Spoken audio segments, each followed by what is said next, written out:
Everyone remembers Trump's biggest promise during the 2024 election campaign. They said, he will start a war. I'm not going to start a war. I'm going to stop wars.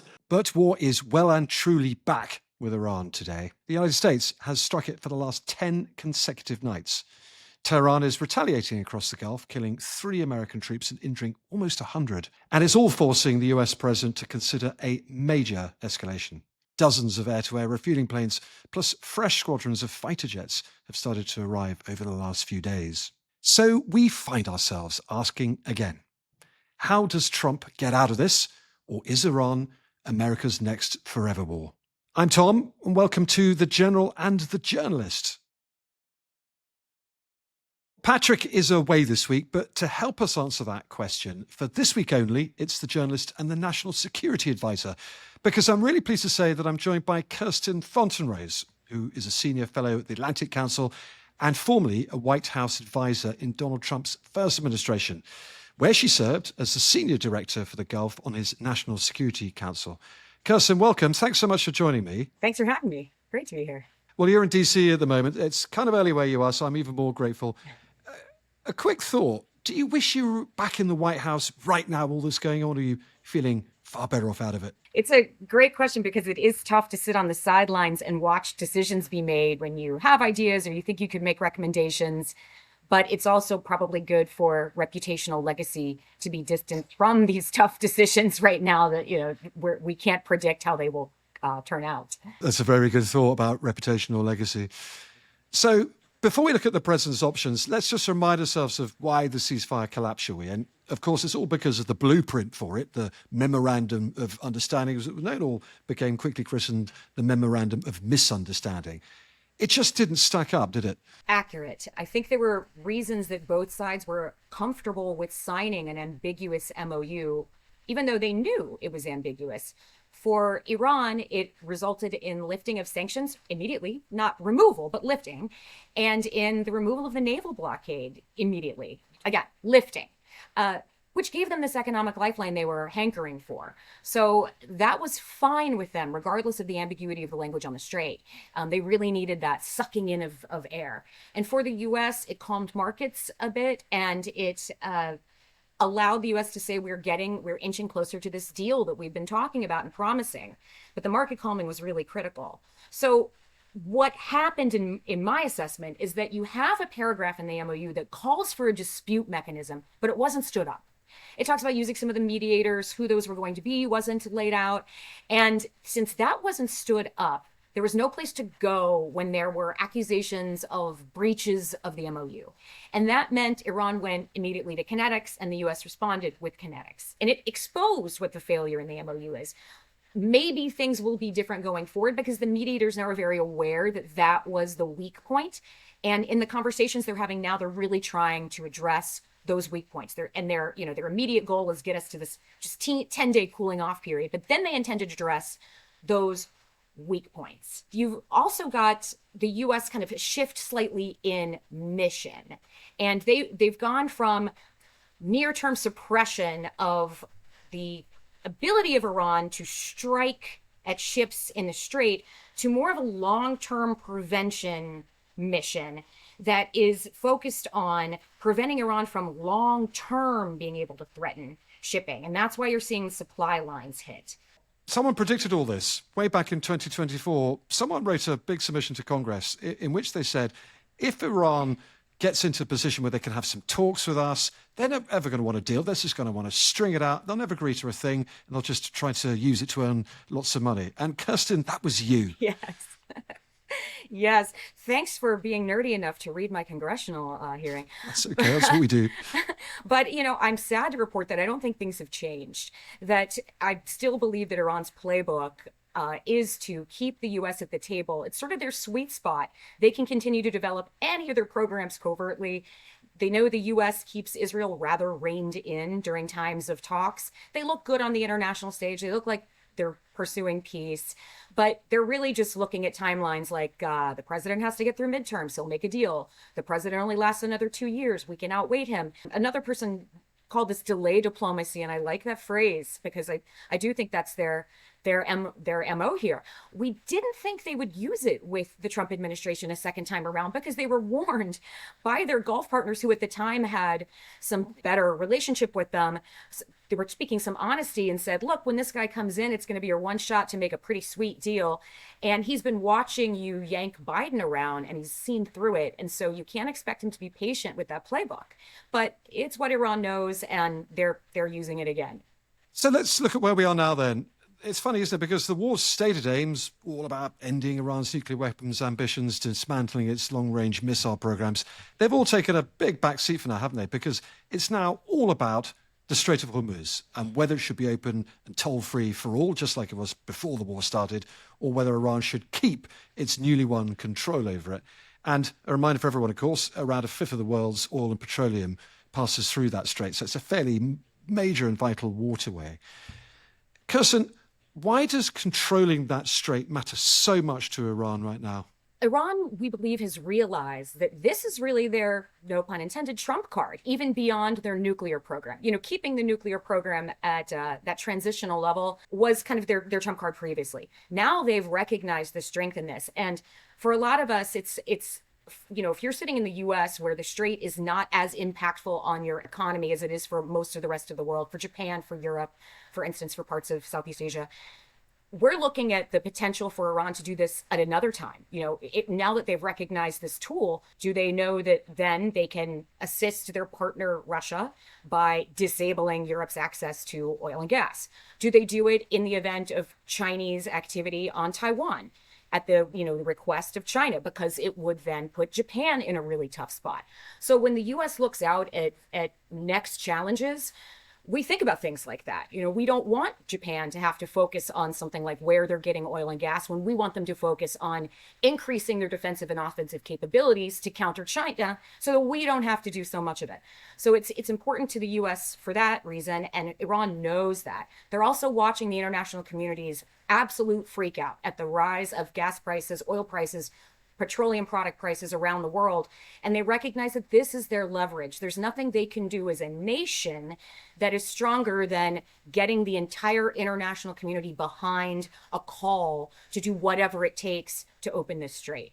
So when Iran just keeps on shooting at the ships, despite the fact that's clearly not in the memorandum of understanding, they're really using force to negotiate by the means, aren't they? They are. I found it kind of funny that they talk about American coercion when really that's what they've been using as a playbook for a long time, whether it's through proxies or whether it's with shooting at ships. But yes, this is their one game to play right now. And this is why you've seen the U.S. mission set shift just a little bit. So you had it, at the beginning, it was prevent Iran from building a nuclear weapon, which has stayed, and eliminating Iran's conventional nuclear power, their defenses, any air power, their IRGC and traditional navies.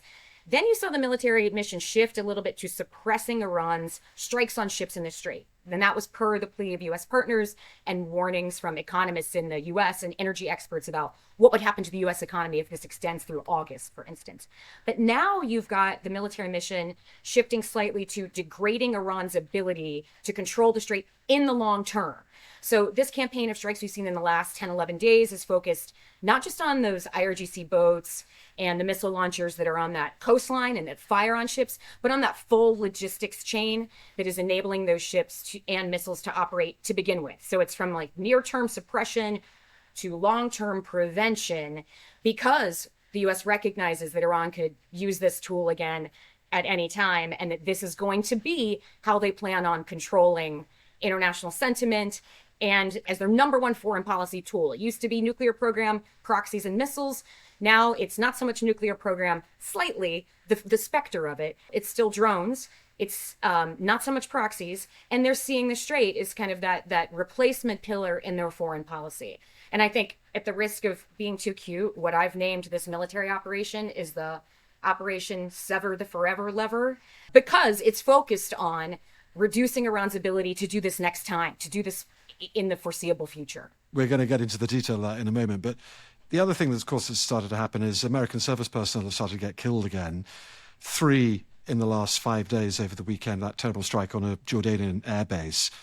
How much more pressure politically does that add on Donald Trump? It adds a pressure and a release valve, to be completely honest. So there's pressure on him to inflict some punishment even being a word that he's used, which was a little bit surprising as a choice of words, but that's really where some of his base is asking him to now act. You've got to make them pay for this loss of American life. So there's been some rallying around the flag. On the flip side, there's also been some calls for, okay, the costs of this war are now too expensive. Military budget, one thing. American lives, this First Lieutenant Feehan, our Private Gonzalez, this is too far. And, in addition to the lives that were lost in the previous rounds that people thought were behind them. So you are seeing this dual play of folks who say, stop it, just cut this off. We don't care what the costs are. Bring the troops home.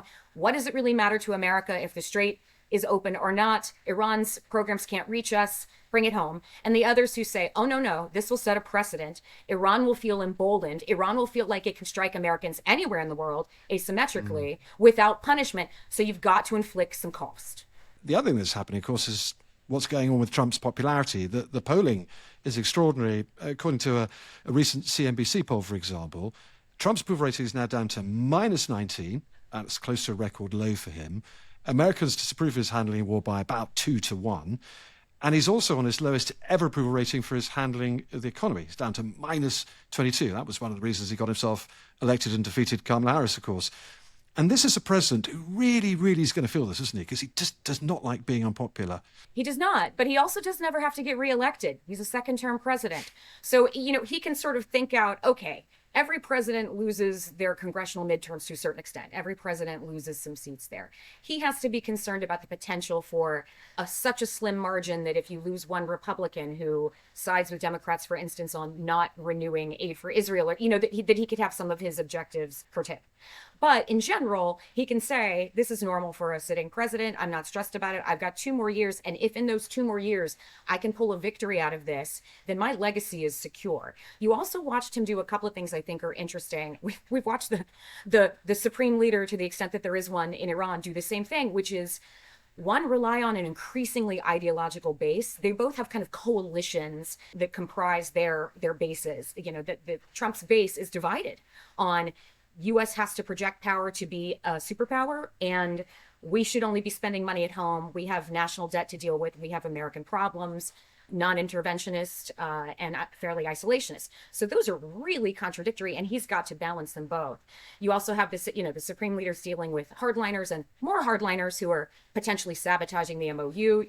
They also both have put the success or failure of this MOU experiment on their number twos. The supreme leader came out and said, President Pezeshkian likes this, so I'm taking a risk, but really he's the one who argued for it. And you have President Trump say, this is Vance's project. If this goes down, his name goes down with it. So they're both sort of trying to offset their own reputations with this Iran project in a way that I think they're hoping will preserve their ability to retain some popularity. Kirsten, let's now look at Trump's options to reopen the Strait of Hormuz. How can he get this thing done now? Because that's what he now has to do. Firstly, you worked inside his White House. You're in the room with him. How does he make these sorts of decisions, whether or not to use military action and whether or not to then escalate it? He asks really good questions. I mean, it's not a joke that he really doesn't want to be in forever wars. He's always said that. He has no interest in deploying American troops. He talks about the cost to the American families and certainly to the budget. He's always asking questions. What does this cost us? And what's the return on investment? We went through, when I was in, something like 3 classified strategies on Syria before we ever spoke about a Syria strategy publicly, because he kept asking questions. Well, why are we going to rebuild this part of northern Syria just for Iran or Russia to reap the benefits? Okay, go back and reconfigure. Why does America care about whether Syria is secure or not? He's asking the kinds of questions that a policymaker you frankly would want to ask. He was challenging a lot of longstanding assumptions. And I would assume that he's doing some of that now as well. So he's going to look at his objectives around the world: retain American power for sure, make America the partner of choice for sure, but that requires some kind of power projection. He prefers that to be economic. So make deals that are good for America, open new markets, create this economic interdependence between the U.S. and potential rivals or even adversaries, because that reduces the likelihood of conflict. That's the theory of change in some of these China talks you hear about, both in the deal offered to Iran and what is being pursued with Venezuela. That's the theory of change. Whether it bears out or not in every situation, left to be seen. But that's really his preferred route. Economic squeeze, economic incentive prevents us from having to deploy the military. It saves us money. It saves American families. It lets us, focus on our own southern border, like a win-win. So when you come to opening the strait, he cares, one, because of his legacy, two, because of the impact it could have on the American economy in the longer term. He's been told that it may not be super impactful now here, like the cost of a liter of gas and U.S. equivalent has been about 74 pence during this war. So the impact is large because we do long haul trucking and we have massive factories that require petrochemical products, but lesser on the individual consumer. But his analysts have said, look, the longer it goes on, the harder it is for the U.S. to pull out of any down tip. So, right now you could probably tip it back up by midterms, end of the administration for sure. If this goes on for a long time, your fighter jet looks more prone to slam into the ground than pull out. You do paint a picture of a president who makes decisions very pragmatically, logically, what's in it for America, what's the economic hard line. But at the same time, he has also made a whole load of pretty bad decisions that's got America into this very position. And those weren't very logical and they were very gut-based and they seem to be quite emotional rather than pragmatic. It's been interesting. If you watch his statements versus where the U.S. has gone since about April, you'll find that his statements have not been what was the resultant policy. So if you listen to Secretary Rubio, Secretary Hegseth, Vice President Vance, kind of the institutional apparatus talking about what the U.S. is going to do, that's been more indicative of where U.S. policy has gone than the president's statements, which does, it creates complications for an administration that then has to kind of figure those in, because of course the rest of the world says head of state statements equal policy in many contexts. So yes, it's been confusing to partners for sure. And statements like the U.S. is on the way, the U.S. is bringing help, created expectations, among the Iranian public that caused some of them, we hear, to put their necks on the line in ways they might not have otherwise, that got them killed. And now where's the next level of leadership? Where's the next generation of protest?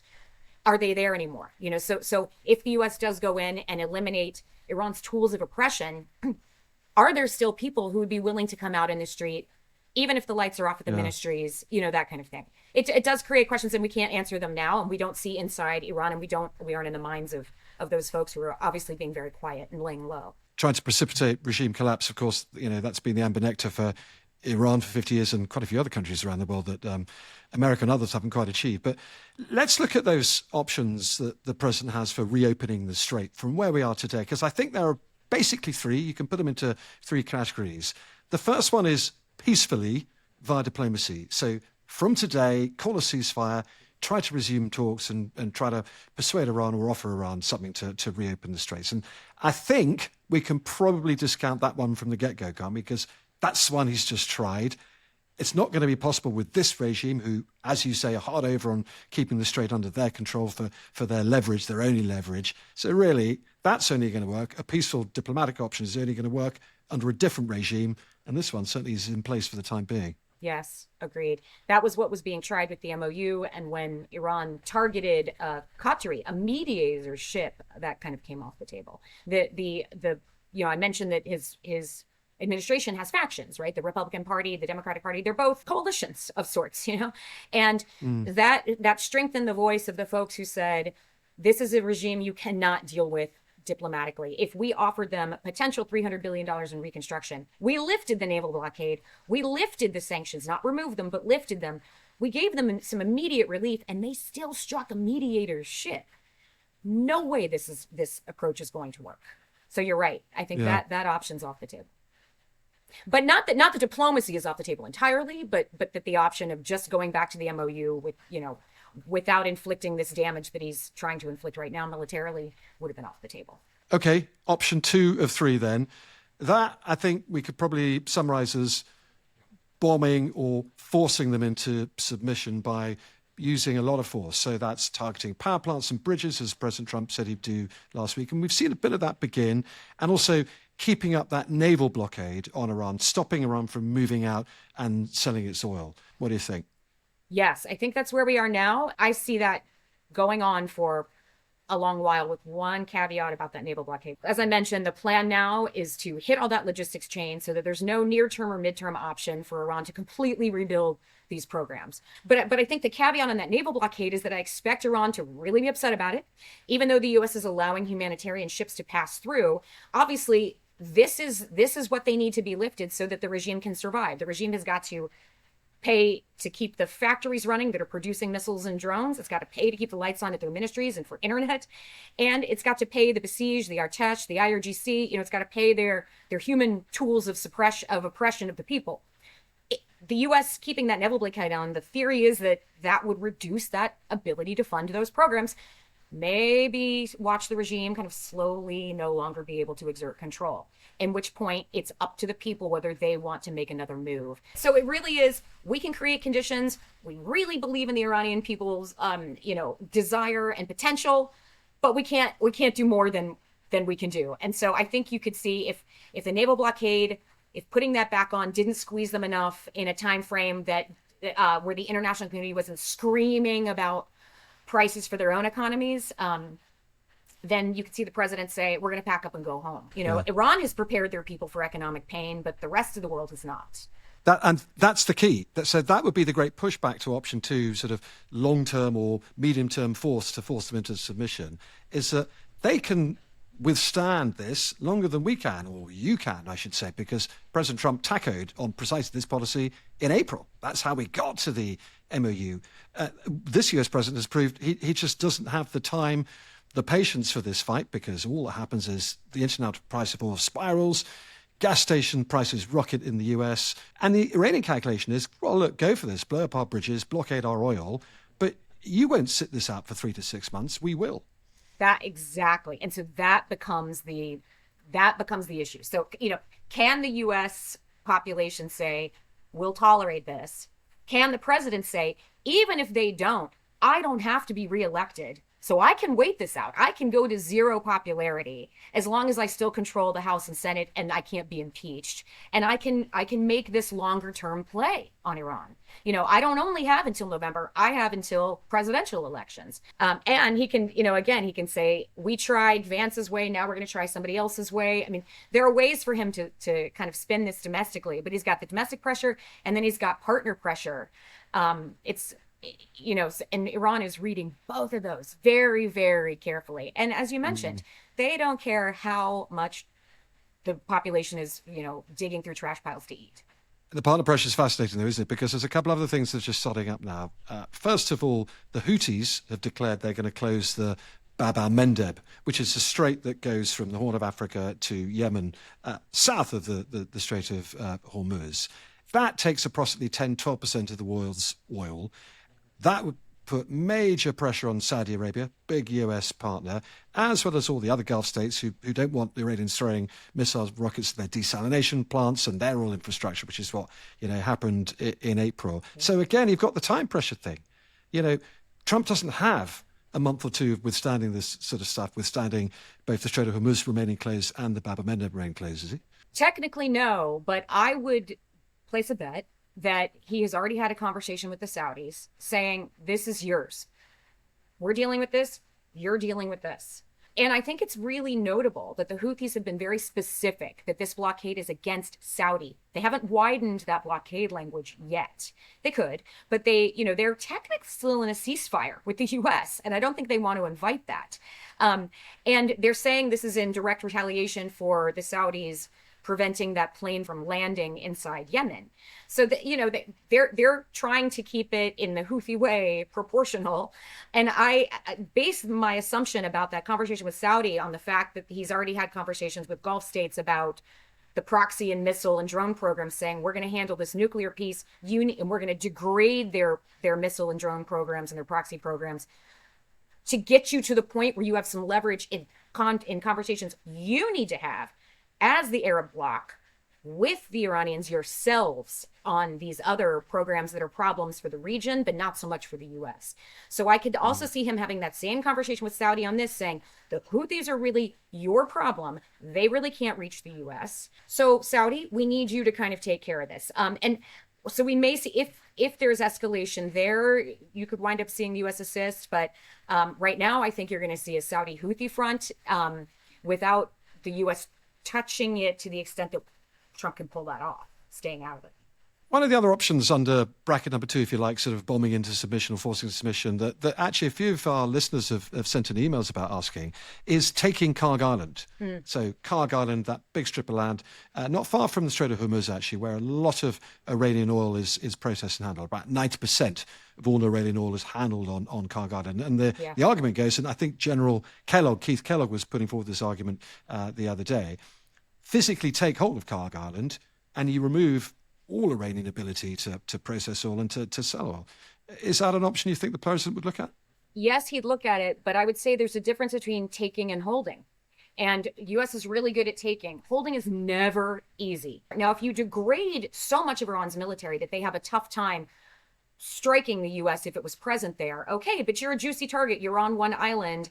And, right now the U.S.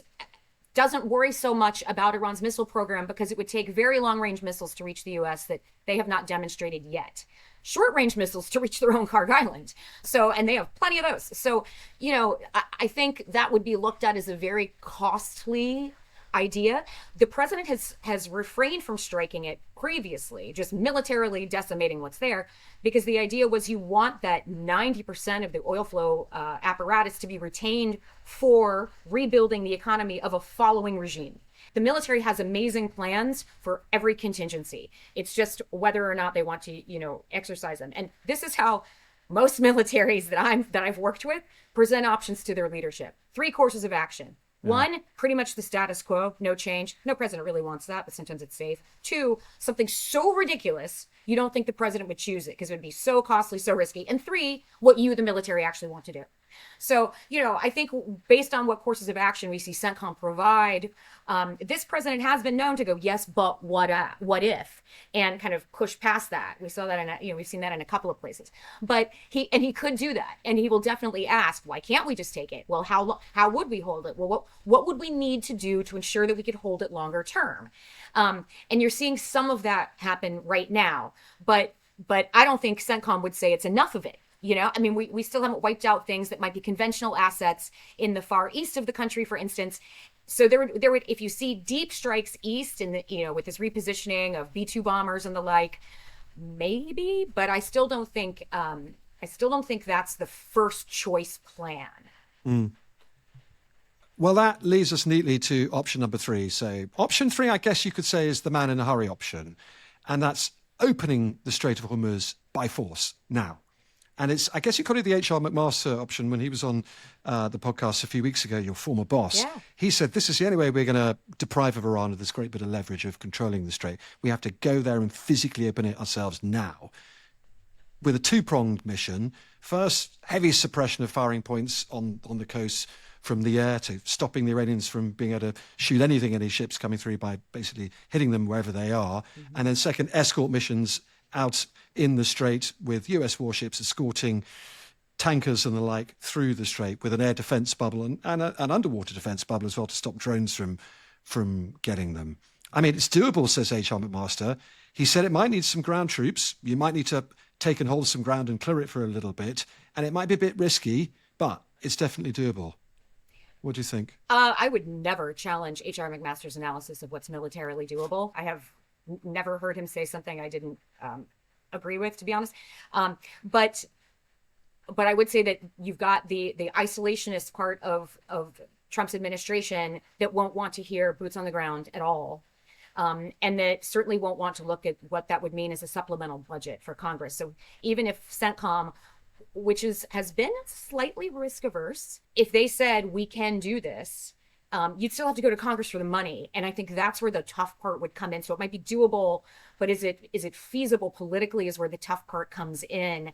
I think what might be likely is it doesn't involve taking it. It actually involves somewhat of a kind of like shut down and go home. You could see the president say, we have reduced Iran's military capability. We have prevented them from developing a nuclear weapon. You notice that his language recently has not been about we'll get a better deal. It's been about Iran will not have a nuclear weapon, like different, slight different language on the promise there.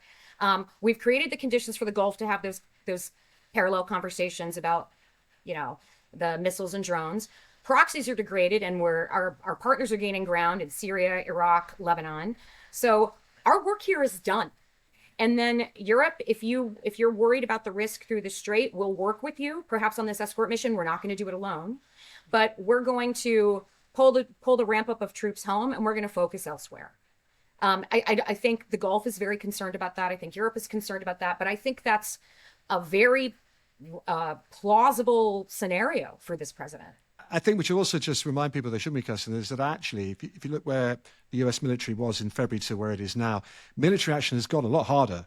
And we've seen some really interesting reporting over the weekend in the Wall Street Journal, haven't we, especially, that Iran seems to have upgraded its missile capabilities. Their trajectories are less predictable. Also, the US is low on its own interceptor stock. It's fired off, 1,000 Patriots missiles already. And someone else told the Washington Post that the US doesn't have enough missiles to safely sustain a long-term return to war. So actually, the military options themselves already are being a little bit squeezed to where they might have been a few months ago. I think that's true. I mean, we have seen Iran's missile launching degraded by 90% in terms of the volume of those missiles. So we would assume they also are facing some limitations in how long they could sustain something. I think we should also assume that China is assisting Iran technically. I know there are people who disagree with me, but I stand by this. Remember, for China, this is a laboratory and it serves two purposes. You might not want a nuclear Iran. You might side with the international community on that. But this is, to your point, degrading American stockpiles, which means America has to wait longer to be able to pose a threat that China would see as meaningful. If it doesn't now, every interceptor launched is a degradation of what it could bring to the table in a conflict with China. And China is studying how the U.S. operates, the performance of U.S. defenses. This is a wonderful laboratory. And so if they are developing products on their own, what better place to test them out, against the actual adversary you're concerned for? So I think if you think of what would China do in this, situation, that would be it. So we should assume that as well. And the stockpiles on the U.S. side, you've got lots and lots of efforts ongoing right now in the U.S. to develop much cheaper interceptors. The reason the Shahed drones have been so effective, missiles aside, is not because they're fantastic. They are slow, they are low, but they hit right in that sweet spot where air defenses don't match yet. Once you have microwave systems online, you might see in places like the Gulf where those would be very effective against Shahed drones. But right now, Patriots, THAADs, they're for the big stuff. And then you've got small air defenses that take out the small stuff. That's why the Shaheds were developed, because they identified that gap in global defense markets. That'll be filled soon enough. And so these will then fall to the wayside as the preferred weapon for close-in strikes, for regional strikes. The missile problem, if it is being assisted by anyone, by China, by Russia, whoever, then that poses a longer-term threat. And the U.S. certainly doesn't want to invite any sort of new technology they're not ready for. And again, just as we talked about, this president really doesn't want to see a long-term war. He's going to try to do whatever he can to avoid that. All right, look, can we move to the stage where we very gently ask you to call this crystal ball time and all that? What happens next, in your view? Where will we be in this situation in Iran in 3 or 6 months' time? I might go back to what I've said. I think we will experiment with leaving the naval blockade on as long as we can without Europe and Japan screaming at us, and without it turning into something that looks like an economic disaster for the U.S. We will have established an escort mission with Europe and Europe writ large. Whoever is willing to participate, maybe even pull Japan into that, to try to escort more ships through. So you'll have shipping return to, let's say, 40 to 50% of what it was pre-wartime, enough to calm some markets. You won't see economic collapse on global markets. And I think by 6 months, you'll see us home. You'll see the Gulf in damage control mode, having these sideline conversations with Iran that are multilateral, but Arab to Iran conversations, and they will also be trying to offer some incentives that don't involve the U.S. at the table. Iran might be more willing to take them then, but I think you will, unfortunately, and gosh, I hate to say this out loud, because we are really trying to create the conditions that would allow the Iranian people to, take the government. I haven't seen the emergence, and I'm not privy, so why would I? So it could be there, and I'm, crossing my fingers, of a plausible day after replacement apparatus for who could pick up the trash, the next day in Iran.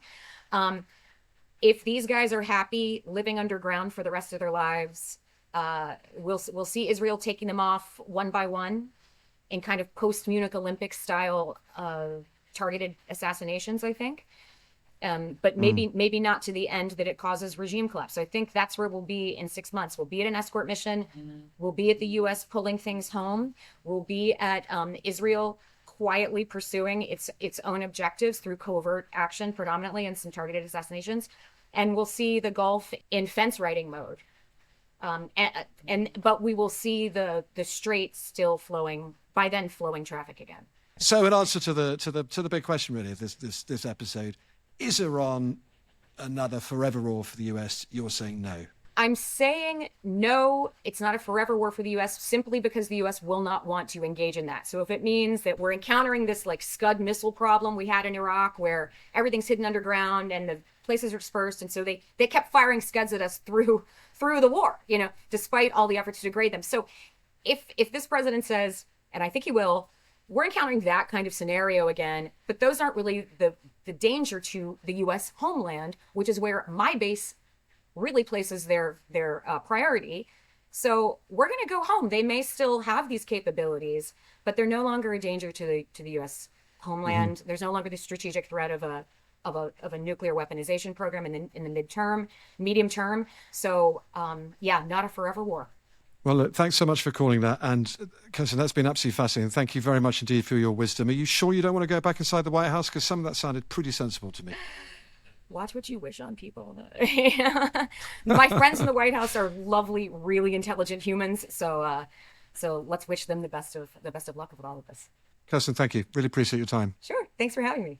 That is all from us this week. Thank you for listening. As always, please do send in any of your questions or just your thoughts, anything you want to tell us, to generalandjournalist@thetimes.co.uk. generalandjournalist@thetimes.co.uk is our email address. Please also follow, rate, review, or comment wherever you're listening to this podcast. It helps more people discover it. Patrick will be back with me next week, and he's had some quite exciting news recently, which might just be something we touch upon. We'll see you then.